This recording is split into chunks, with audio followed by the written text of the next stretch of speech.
thanks for joining me. I am Jilyana, the Senior Program Director of Health and Wellness at the Southtowns YMCA, and I'm here today for our Healthy Living topic of the week. And today we're going to talk about getting ready to move.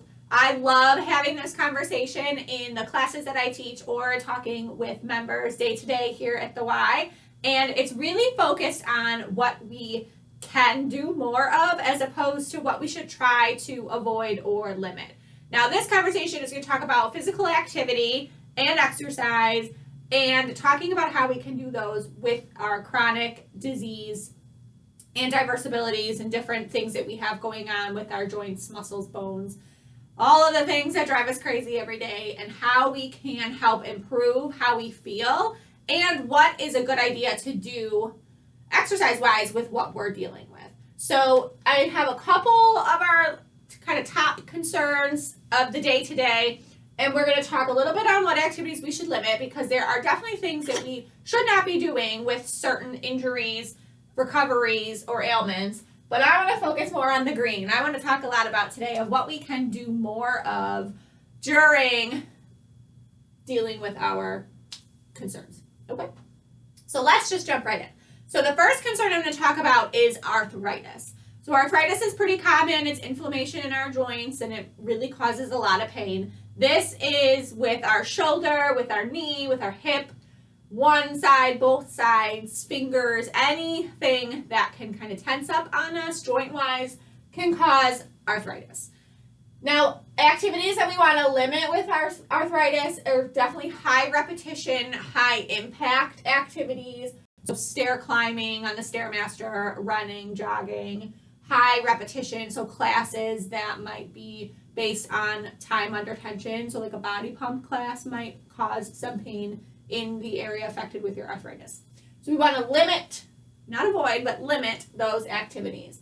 What we want to do more of, so the green over here with dealing with arthritis, is a lot of our chair exercises, so our Silver Sneakers classes, our low impact classes, chair yoga, cycling, outdoor, indoor, swimming, rowing, any type of mobility class, so any type of mind body, and low impact strength training. So we do want to keep the muscles around the joints that are affected strong, which will help alleviate some pressure. So low impact strength training, or using the selectorized equipment at the gym, or making sure if you're using stuff at home that you're just sticking in the 8 to 10 rep range for your exercises. So arthritis, a big concern is to not stop moving the area that's affected. That will cause further damage in that area. So we want to think about our greens.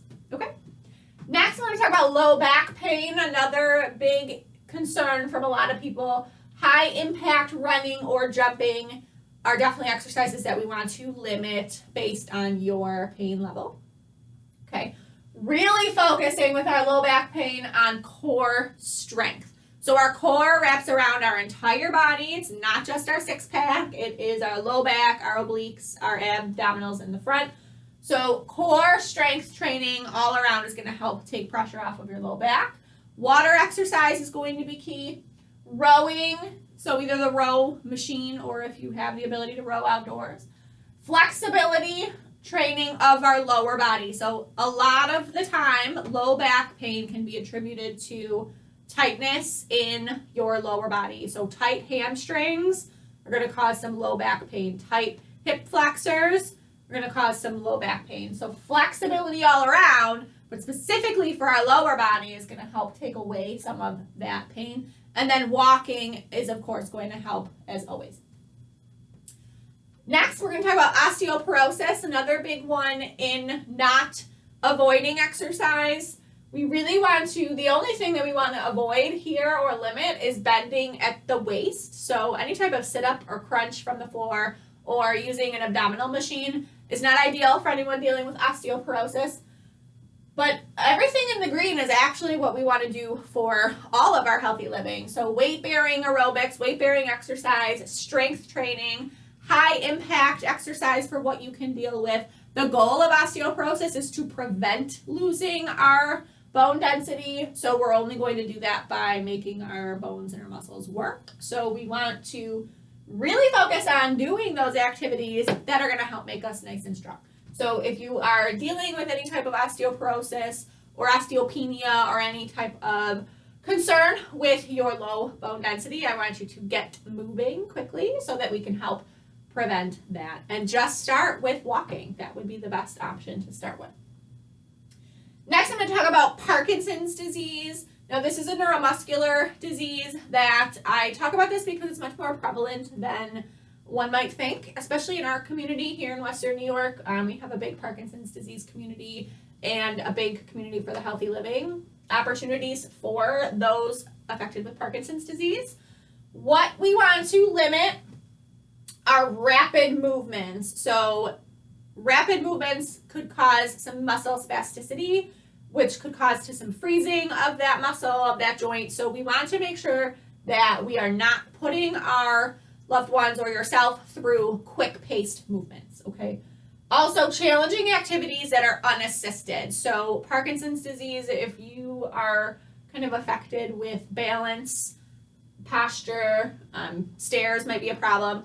We want to do those activities, but we want to make sure that we're not putting ourselves in a dangerous situation. So assisted exercise is what we want to do with that. So avoid leaving them by themselves doing things that are challenging for their everyday living.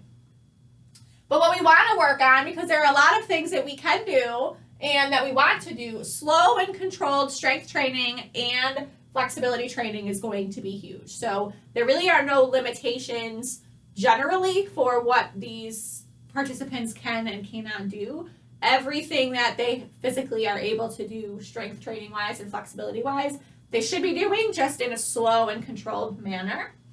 Balance is going to be major. Aerobic training to keep heart condition up, and it will help with weight maintenance.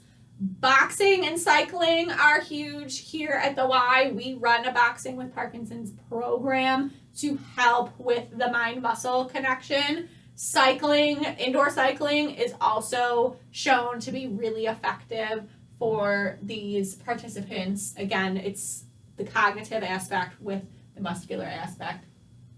The main goal of this is to prevent falls and improve posture. So all exercises that will help kind of keep our chest raised, so strengthening our back muscles, strengthening our shoulders, strengthening our core. It's going to help improve posture, which will help prevent falls. So those that are dealing with Parkinson's disease, we really want to just maintain quality of life and make sure that the exercises that we're doing are going to help us do that. Okay? So these are just a few examples, but these are kind of the main ones that I wanted to tackle today. I could go on forever talking about these things.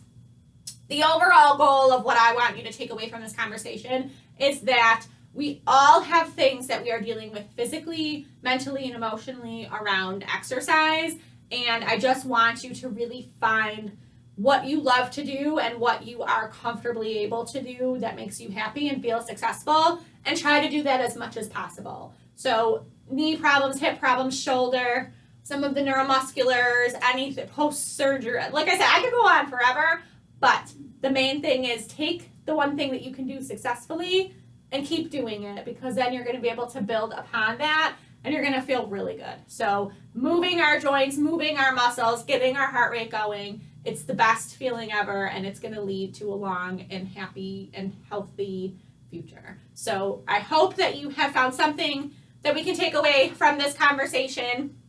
If you have any other questions or want to ask me about any other concerns or just general health and wellness or fitness places to start, please leave comments either under the video or on the Facebook page, and I will be more than happy to get back to you with them.